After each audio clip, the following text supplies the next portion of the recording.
O Justiça e Você está no ar. Nesta edição vamos falar sobre os diversos tipos de tutela judicial que existem no Brasil. E você vai ver também a eficiência do trabalho da nova Central de Conciliação do Complexo Judiciário de Natal e o surgimento de um novo tipo penal que está provocando polêmica, o feminicídio. E na entrevista, o assunto é a ação nacional do júri. O convidado é o juiz João Por Deus, coordenador da Semana no Rio Grande do Norte. Continue conosco, o Justiça e Você volta em instantes. No intervalo, você confere os fatos que marcaram o Poder Judiciário Potiguar esta semana. Até já!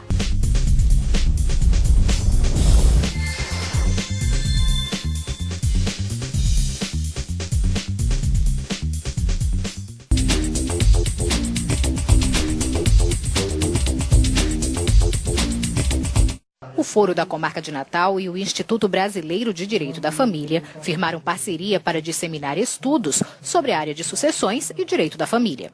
O projeto Famílias em Pauta promove mensalmente palestras voltadas para estudantes de direito, advogados, promotores de justiça, magistrados e servidores do judiciário que atuam em varas de família.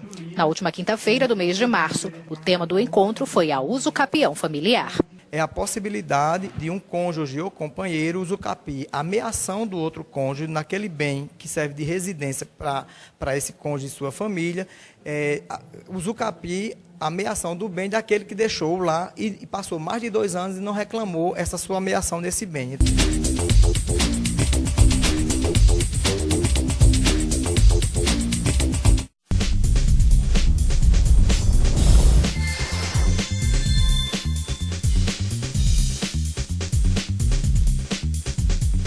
Hoje começamos falando sobre o novo tipo penal sancionado há pouco tempo pela Presidente da República e que já é tema de debates entre os juristas. O feminicídio foi criado para tornar mais duras as penas aos que cometem crimes contra mulheres por questões de gênero. Entre os anos 2001 e 2011, mais de 50 mil mulheres foram mortas no Brasil. O país é o 7º no ranking mundial em homicídios relacionados à violência doméstica contra o sexo feminino. Sancionada recentemente, a lei do feminicídio chega como mais uma ferramenta de combate à violência contra a mulher. Essa lei do feminicídio, na verdade, veio alterar alguns artigos do Código Penal, fez alguns acréscimos ao Código Penal e acréscimos na Lei de Crimes Hediondos. Ela acrescentou no Código Penal uma previsão como homicídio qualificado para os crimes que são praticados contra a mulher em razão de sua condição de mulher. Tratado a partir de agora como crime hediondo, o feminicídio prevê penas mais severas, 12 a 30 anos de prisão. Número que pode ser agravado em 1/3 se a vítima estava grávida ou de parto recente, se for menor de 14 anos, maior de 60 ou deficiente. Já existe a Lei de Crimes Hediondos há muito tempo, né? Essa lei nova, ela acrescentou a previsão do feminicídio como homicídio qualificado, que já tinha previsão na Lei de Crimes Hediondos como um crime hediondo. Existe uma dificuldade maior, um tempo maior que o apenado precisa cumprir a pena para poder ter direito à progressão de regime. Ele tem a necessidade dele iniciar o cumprimento da pena em regime fechado. Ele não tem direito à fiança para concessão de liberdade. Ele também não tem direito à anistia, graça, indulto. Então, são algumas restrições que ele passa a ter caso ele venha a ser condenado. Apesar de ser considerada um avanço por muitos, alguns especialistas em direito criminal duvidam que a nova legislação contribua na redução dos índices de assassinatos contra mulheres. Não é enrijecendo a pena, não é aumentando o tempo dessa pessoa na cadeia que você vai evitar outros crimes. Você pode até retirar uma quantidade de criminosos da realidade dele familiar. Mas aí você está tirando ele, está colocando dentro de um depósito humano, já que o sistema carcerário ele não funciona, ele não ressocializa, e depois essas pessoas estão voltando. Para o especialista, mais do que o endurecimento das penas, a prevenção e o investimento em educação ainda são as armas mais eficazes no combate à violência. Você tem um agigantamento do Estado enquanto repressor, você aparelha o Judiciário, você aparelha o Ministério Público, as delegacias de defesa da mulher, e aquelas medidas que deveriam estar lá atrás, lá na formação do indivíduo, para que ele não chegue ao papel de criminoso, essas daí são esquecidas. Mas que existe sim já disposição legal para tentar prevenir. Está no artigo 35 da Lei 11.340.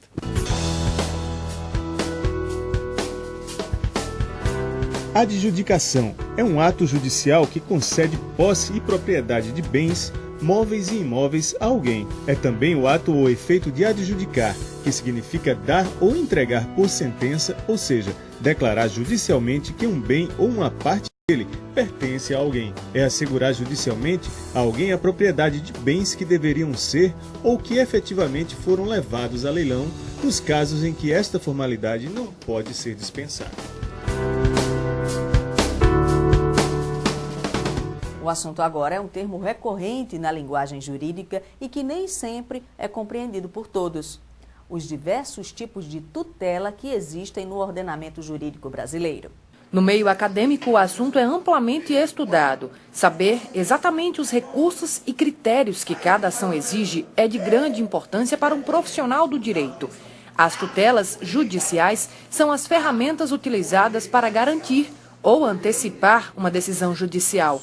São dois gêneros de tutelas em vigência no Código de Processo Civil, a cautelar e a antecipatória. As tutelas cautelares exigem que seja demonstrada uma aparência pequena do direito material que vai ser buscado na ação principal, ou seja, o fumus boni iuris.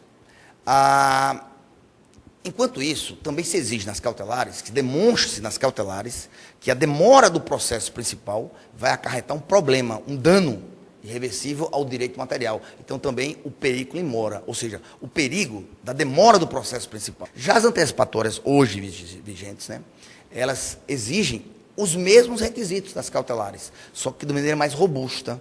Então, hoje se exige, por exemplo, que se mostre a verossimilhança do direito pretendido a ser antecipado.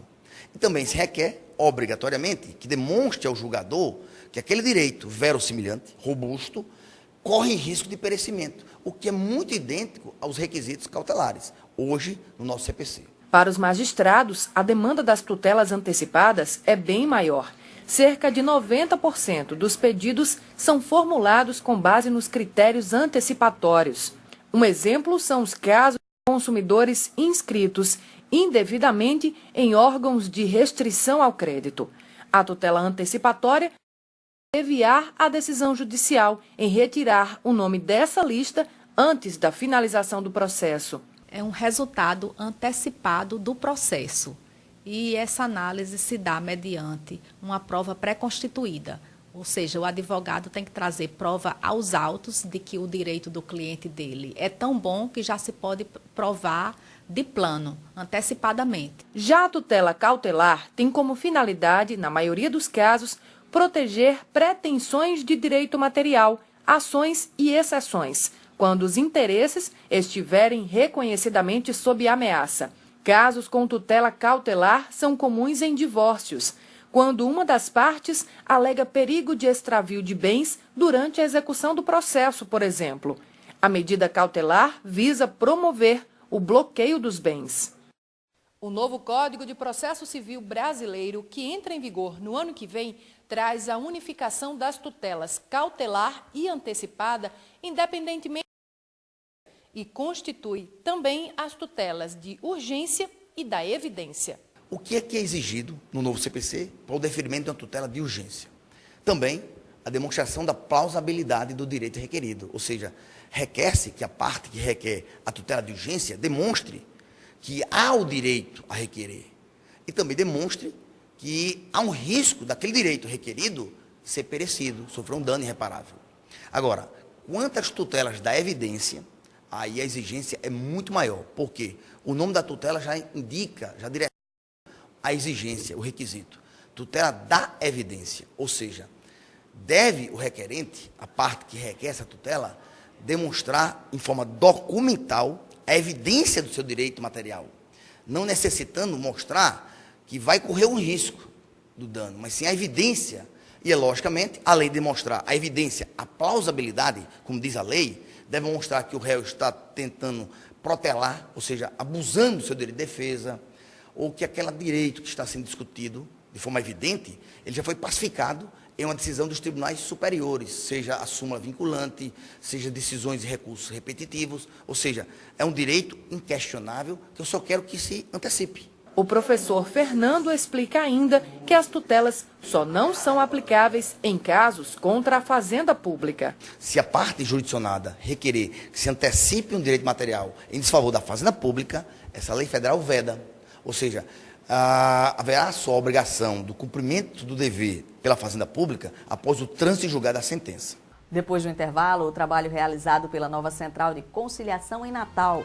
Aproveite este tempo para acessar a nossa página no Facebook e conferir os destaques do Judiciário Potiguar.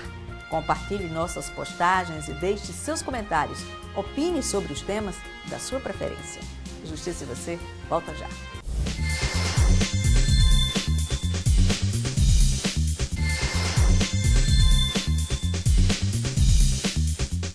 Você sabe como e onde funciona a Central de Conciliação dos Juizados Especiais de Natal?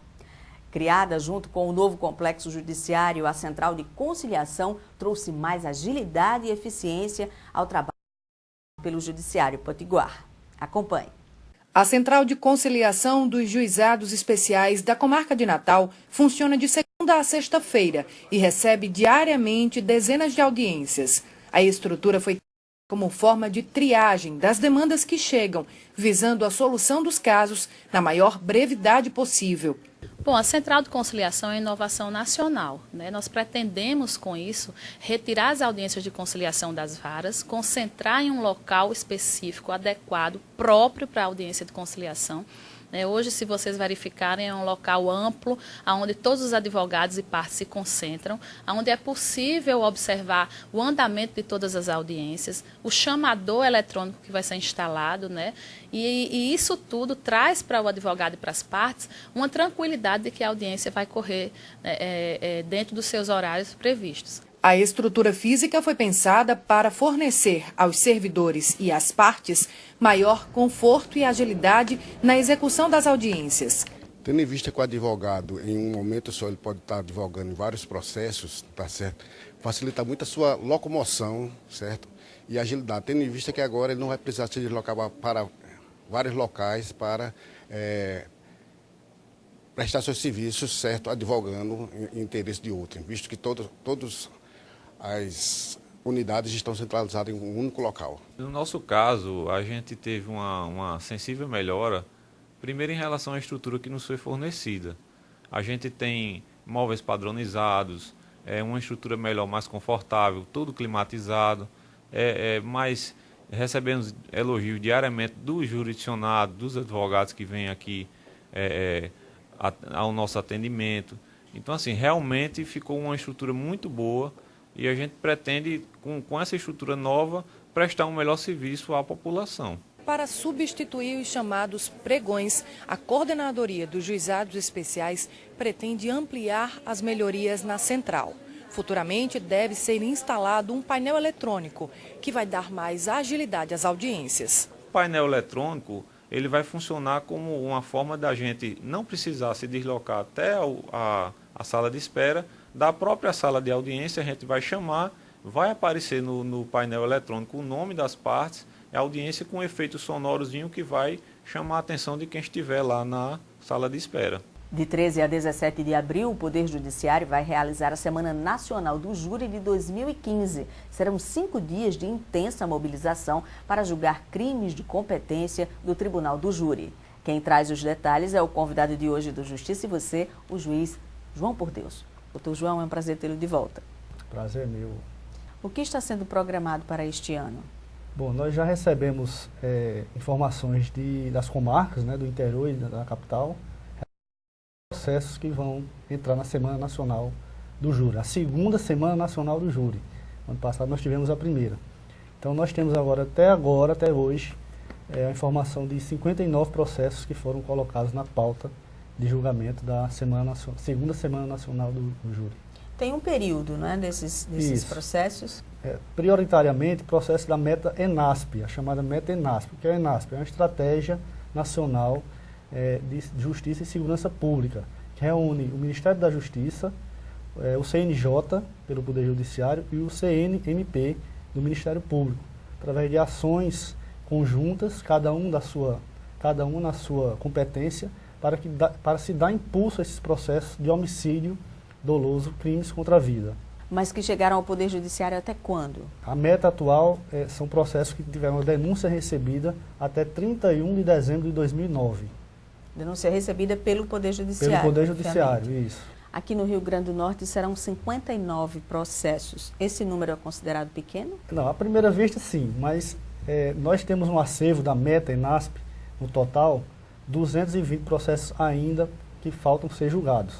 Esse número, aparentemente, ele se mostra pequeno, mas a gente, ao analisar o tamanho desse número, vamos dizer, 220, a gente pode até assim ter uma conclusão de que, na realidade, os processos de júri aqui no Rio Grande do Norte já recebem uma atenção independente da meta ENASP ou não. O que é muito bom. O que é muito bom, mesmo diante da dificuldade que nós sabemos, principalmente no interior, da falta de juízes titulares. Mas assim, a gente tem essa impressão, vamos dizer assim, de que a quantidade relativamente pequena dos números desse processo, dessa meta, diz respeito a isso. Porque a gente acha, né, tem essa impressão de que os processos já têm essa importância para o próprio Poder Judiciário e recebem atenção prioritária no seu julgamento. Independente do mutirão. Exatamente. Afinal de contas, é o crime que afeta o maior bem protegido pela lei, que é a vida, o homicídio. Existem comarcas que concentram esses processos? Existem pelo tamanho da própria comarca. Tipo, Natal, uma área metropolitana muito grande, a própria Grande Natal, né, compreendendo Macaíba, São Gonçalo, Parnamirim, e algumas regiões que também são polo, tipo Mossoró, tem um considerável número de processos, Pau dos Ferros, Caicó. Então, assim, tem mais ou menos uma proporcionalidade com relação à própria população e à urbanização daquela região. A violência, enfim. Isso, mas tem comarcas que tem um processo para a meta. Muitas comarcas pequenas têm apenas um processo, então se cumprir já é 100%. Quantos juízes vão estar envolvidos nesse trabalho? Nós temos 17 comarcas que nos enviaram essa informação. Alguns juízes, por exemplo, na comarca de Alexandria, nós vamos ter um reforço de um juiz aqui de Natal, que vai realizar 4 júris lá, que Alexandria não tem juiz titular. E aqui em Natal, o juiz titular da primeira, o juiz Dr. Gelmar Brito, ele vai realizar os julgamentos das 2 varas, pelo menos a informação que foi repassada para o grupo gestor. Como é que está o Rio Grande do Norte frente a outros estados? Nós estamos com um acervo para julgar de 220 processos, como eu te falei anteriormente. Isso dá um percentual de 10% que nós já cumprimos. Nós temos essa meta, nós temos que cumpri-la até o dia 31 de outubro de 2015. Então nós temos ainda uns 8 meses para cumprir. Então nós estamos hoje com um percentual de 10% de cumprimento, que aparentemente seria um número pequeno, mas não é, tanto que o Rio Grande do Norte está em 7º colocado, o TJRN está na 7ª colocação geral e no Nordeste o 2º, dentre os tribunais pelo índice. Nós acreditamos que vamos ter condições de cumprir a meta. Tem 2 juízes que foram premiados também já. Isso do ano passado, né? 2 juízes que conseguiram o selo ENASP Ouro, selo ouro da ENASP, que é conferido à unidade judiciária que cumpre 100% da meta. Então nós tivemos aqui no Rio Grande do Norte essas unidades que foram agraciadas, né, pelo trabalho e conseguiram 100% da meta, ganharam um selo ouro, que nós esperamos que esse ano possamos ganhar mais do que 2. Muito obrigada por ter vindo, boa sorte na Semana Nacional do Júri. Agradeço, e o trabalho é conjunto de todos os colegas, de todos os servidores, da própria população que participa efetivamente como jurado. Todos em prol da justiça, que a justiça seja feita. E o Justiça e Você volta na próxima semana, mas você pode continuar acompanhando as principais notícias do Poder Judiciário no site do TJRN ou pelas redes sociais. E pela internet você também pode rever o programa ou deixar comentários e sugestões de temas para as nossas reportagens e entrevistas. Obrigada pela audiência e até o programa que vem.